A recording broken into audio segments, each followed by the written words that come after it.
자, 오늘 우리가 함께 나눈 고린도 전서 1장 2절 3절 말씀을 보면 이제 바울과 소스테네가 편지를 보내는데 이 고린도 성도들에 대해서 이렇게 이야기를 하죠.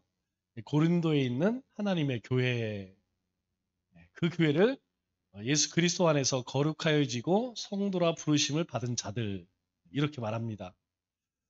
또 세 번째로는 각처에서 우리 주 곧 그들과 우리의 주 되신 예수 그리스도의 이름을 부르는 모든 자들.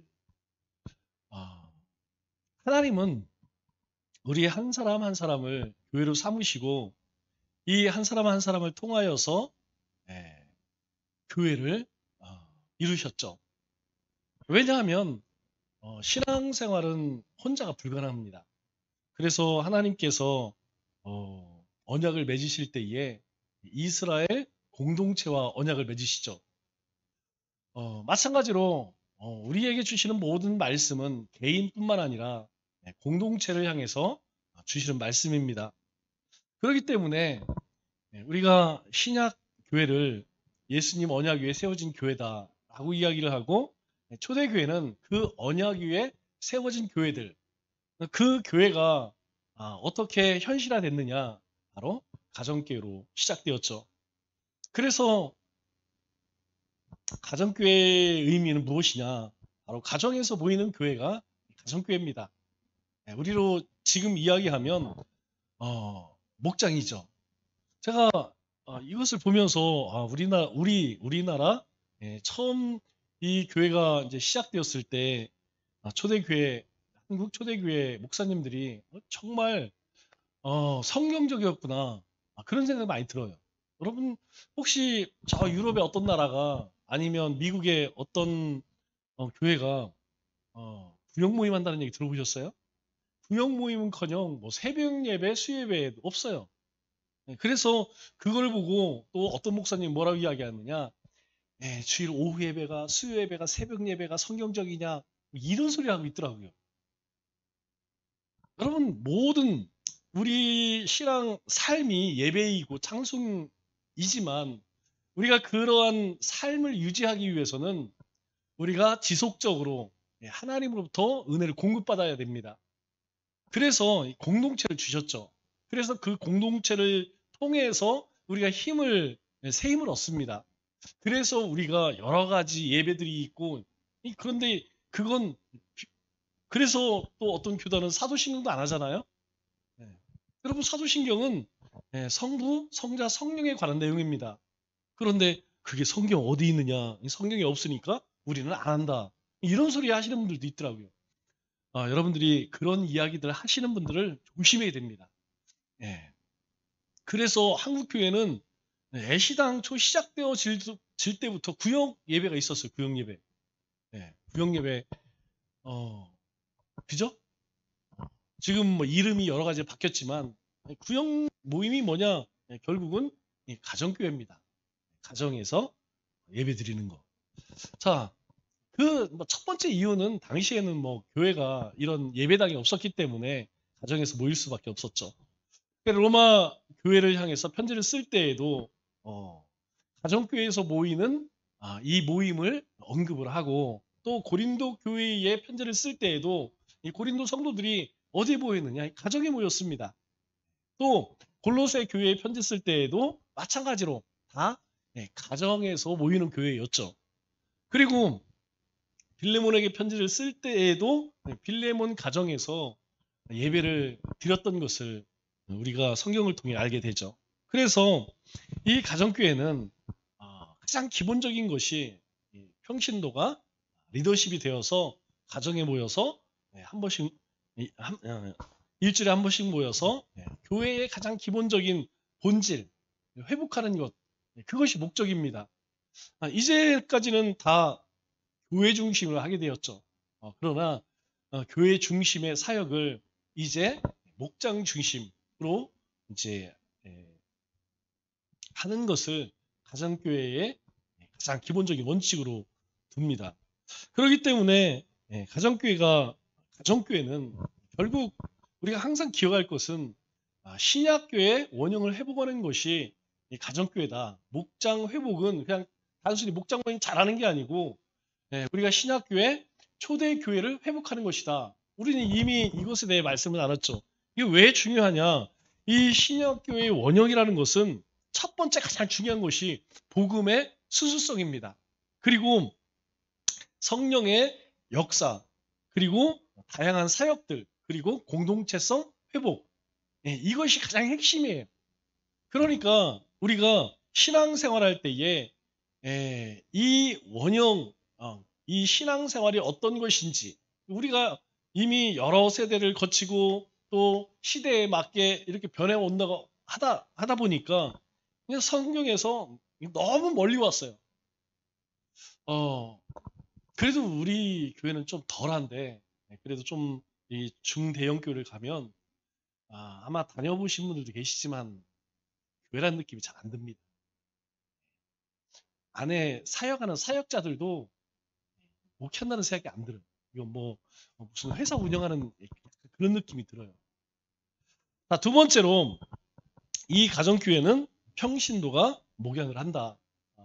지난주에도 말씀드렸듯이 목회자가 이야기하는 것과 성도들과 함께 얘기하는 것은 조금 다릅니다. 어떤 면이 다르냐? 이 공감 부분에서 틀려요. 왜냐하면 목회자는 이 성도들이 바라보는 삶과 좀 다릅니다. 항상 목회자의 관점에서 보기 때문에. 그러나 성도가 평신도가 이 목양을 하게 되면 같은 입장이기 때문에 훨씬 공감을 잘할 수 있죠. 가장 중요한 것은 신앙의 문제입니다. 여러분, 이 신앙의 문제가 낮에도 말씀드린 것처럼 하나님과의 관계에 있어서 문제가 없는 사람은 하나님과의 관계 속에 해결이 돼요. 그런데 안 되는 부분들이 있습니다. 내가 하나님 말씀을 읽고 기도를 하고 그렇게 한다고 하여서 우리 마음 가운데에 우리의 삶 가운데에 모든 문제들이 뭐 금방금방 해결되면 얼마나 좋겠어요. 그런데 절대 그럴 수가 없습니다. 그런 부분들을 평신도 목자들이 잘 터치를 해줄 수 있다는 것이죠. 그런 면에서 이 목자가 아주 중요한 위치에 있습니다. 그리고 세 번째로 가정집에서 모인다. 첫 번째 이유는 가족적인 분위기입니다. 교회에서 모이는 것은 한계가 있어요. 한계. 우리가 이제 약간 그 사무적일 수밖에 없죠. 우리가 교회 안에서 이렇게 만나는 것과 교회 밖에 어떤 식당에서 만난다든가 아니면 어디 다른 데서 만나는 건 조금 느낌이 틀립니다. 교회에서 모이는 것과 가정에서 모이는 것은 분위기가 좀 다르죠. 훨씬 더 정감이 있고, 또 한 가지는 특별히 우리가 이 가정 교회에 관심을 두는 것은 우리의 자녀들, 우리 젊은 집사님들, 우리의 자녀들 어렵습니다. 우리 자녀들만 봐도 이게 안 돼요. 이게 굉장히 많은 사회적 변화가 있기 때문에 소통이 어렵다는 것은 의식이 틀리다는 거거든요. 시대를 바라보고 삶을 바라보는 관점이 다르다는 것입니다.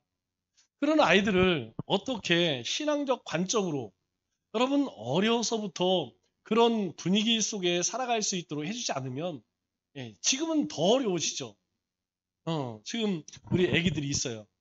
우리 아이들이 이런 가정집에서의 그런 모임을 통하여서 자연스럽게 어려서부터 그런 분위기 속에 자라는 것과 사실은 우리의 자녀들이 그나마 신앙을 유지할 수 있었던 것은 아마 대부분 어려서부터 신앙생활을 했기 때문이에요. 지난번에도 말씀드렸지만 한번 나가서 전도해 보시면 압니다. 우리가 다음 주부터 이제 작정론을 해보시면 분위기가 예전과는 완전히 판이하게 다르다는 걸 알 수가 있어요. 사실 노방 전도를 해서 전도를 한다는 건 뭐 몇 번 말씀드렸지만 이제 거의 불가능한 시대에 가까워졌어요. 관계 전도도 마찬가지입니다. 이 관계 전도도 이 예수 얘기만 끝나면 이제 관계가 끊어지게 생겨요. 전에는 그래도 관계를 쌓으면 한국 사람은 또 특별히 충청도 사람은 이 제 인정에 이끌려서 그래도 한번 이렇게 와주 그러는데 이제 그것도 어려워져요. 그러면 여러분 우리가 다음 세대를 어떻게 할 거냐는 것이죠. 그 가장 좋은 방법은 그거예요.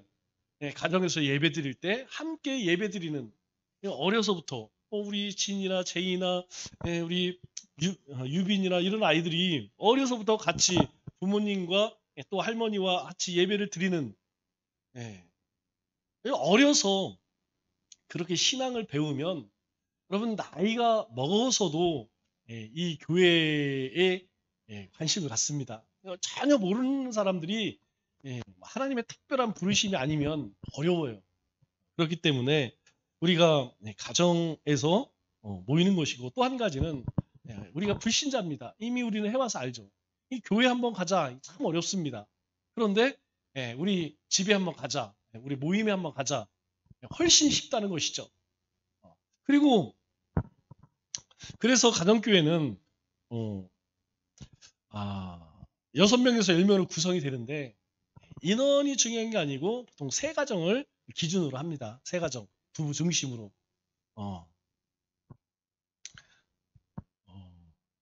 왜 세 가정으로 하느냐? 제가 이야기를 들어보니까 우리가 이 목장 모임에 여러 가지가 있지만 그 중에 필수적인 게 뭐냐면 교제입니다. 우리가 교회 여러 가지 기능들이 있죠. 교회 여러 가지 기능 중에서도 참 중요한 게 교회 안에서 교제입니다. 성도의 교제. 그래서 교회에 여러 가지 기관들이 있는 것이죠. 그 기관들이 있는 것은 무엇이냐면 그 기관들을 통하여서 모임을 전에 제가 제천에 있을 때에는 거긴 등산회가 굉장히 많아서요. 3개가 4개 있어서요. 그래서 자주 갑니다. 가는데 꼭 이 교육자들을 하나씩 딸려보내. 힘들어요.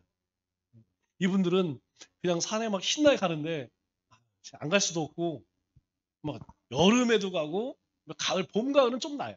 한겨울에 눈이 막 이막 왔을 때 뭐가 좋다고 그렇게 가는지 그냥 가라고 하니까 가는데 그런데 좋아요. 그렇게 함께 등산을 가면 관계가 좀 달라집니다.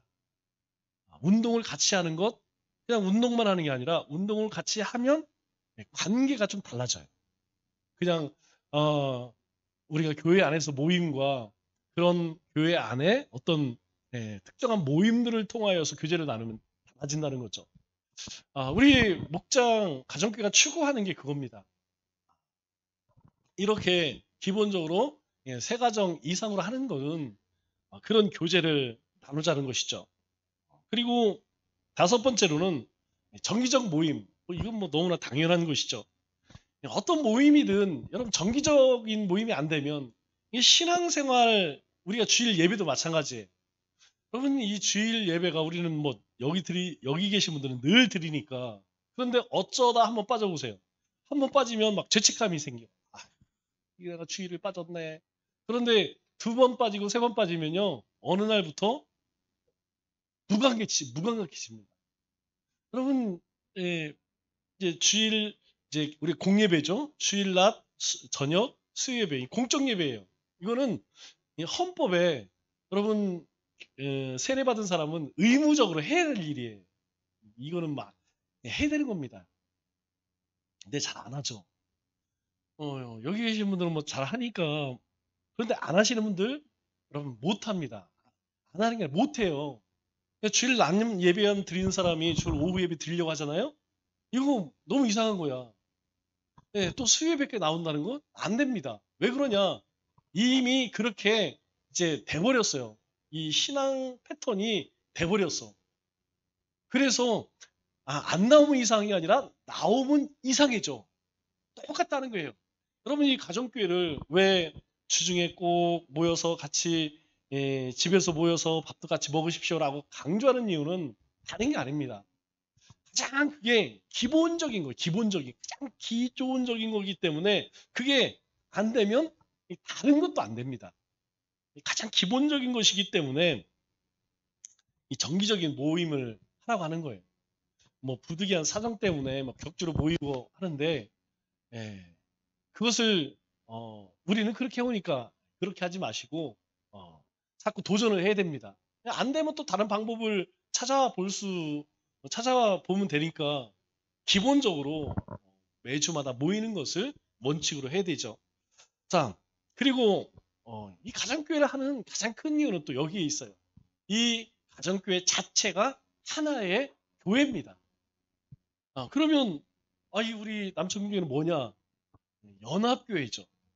이렇게 목장 하나하나가 교회라고 하면 그 교회들이 모인 연합교회가 남천교회가 되는 것입니다. 왜냐하면 그것이 가장 기본적인 교회의 구조였어요. 그것이 우리가 교회사를 통해서 배운 것처럼 313년 기독교 공인 이후로 교회가 어떻게 바뀌어지느냐.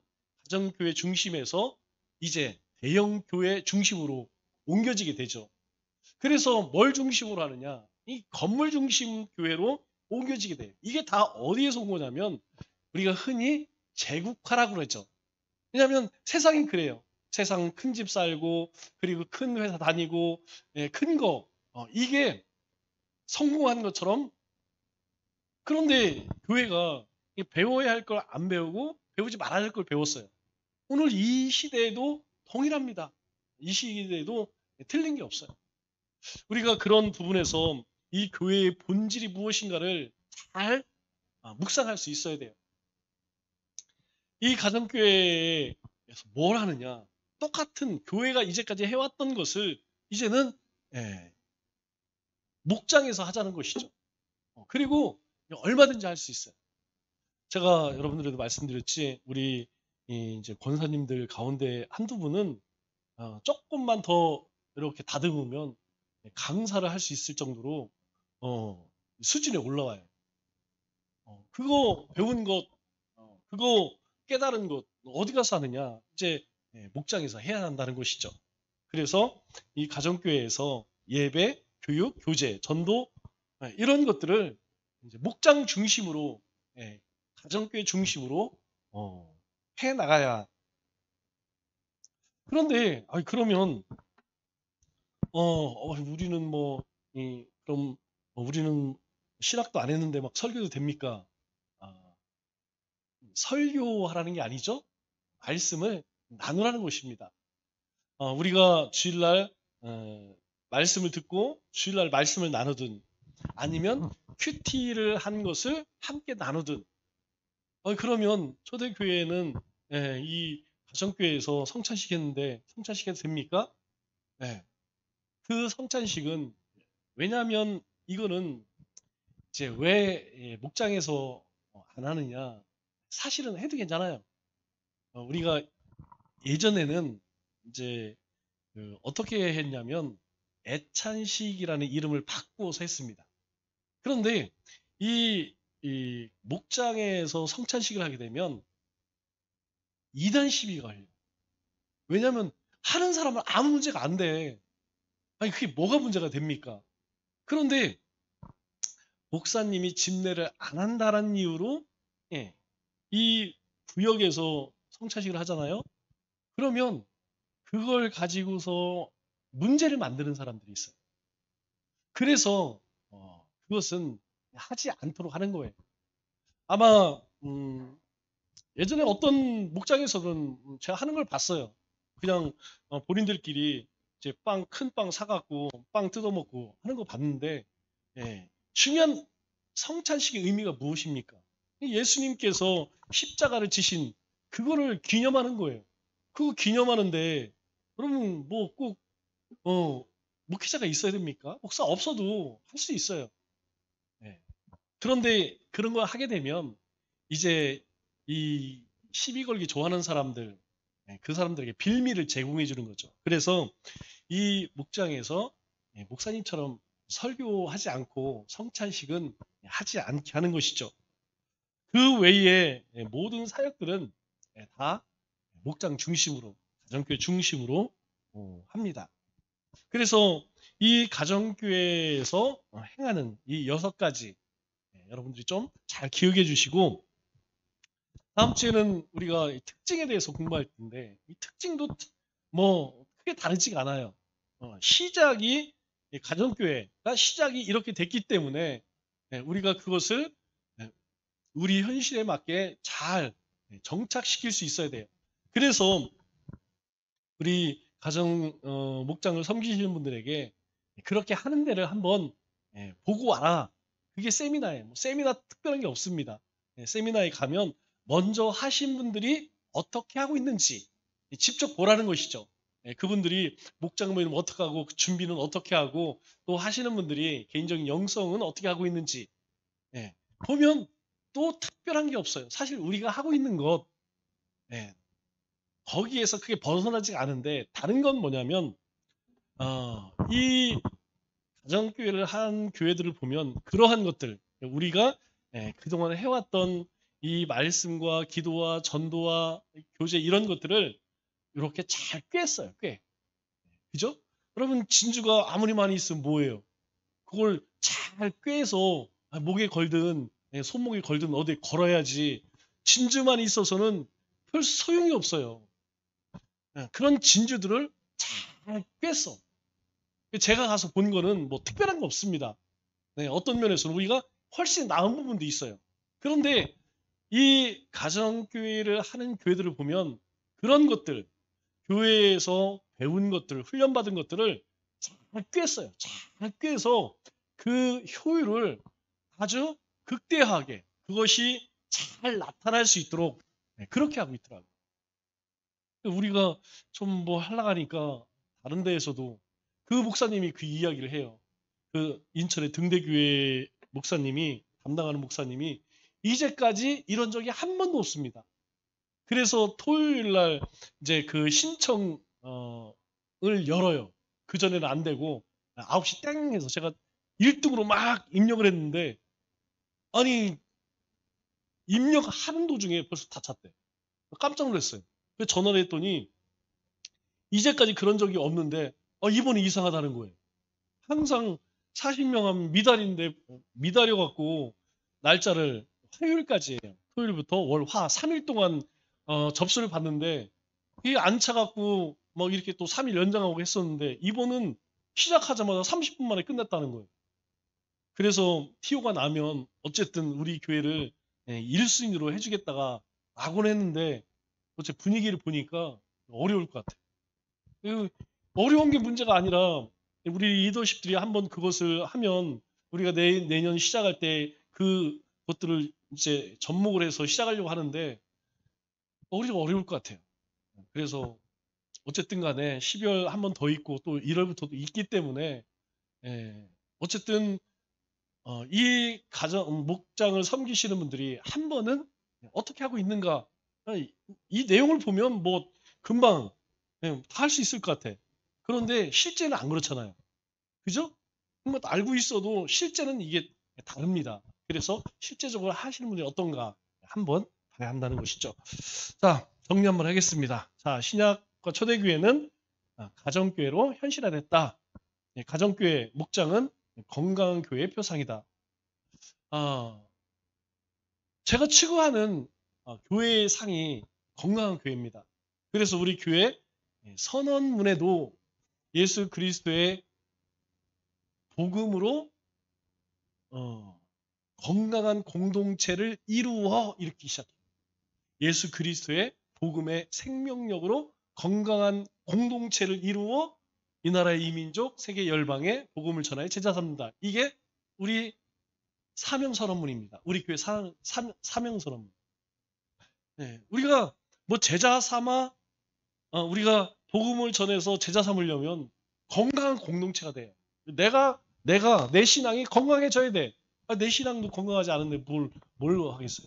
우리 공동체가 건강해지지 않으면 건강한 거 중요합니다. 자, 가정교회의 목표는 영혼을 구원해 제자 삼는 것입니다. 그것 때문에 우리가 가정에서 모여서 이 6가지를 하는 이유가 그거예요. 이거는 교회가 존재하는 목적과 똑같죠. 자, 우리 같이 찬양하고 기도할 때에 그렇게 기도하겠습니다.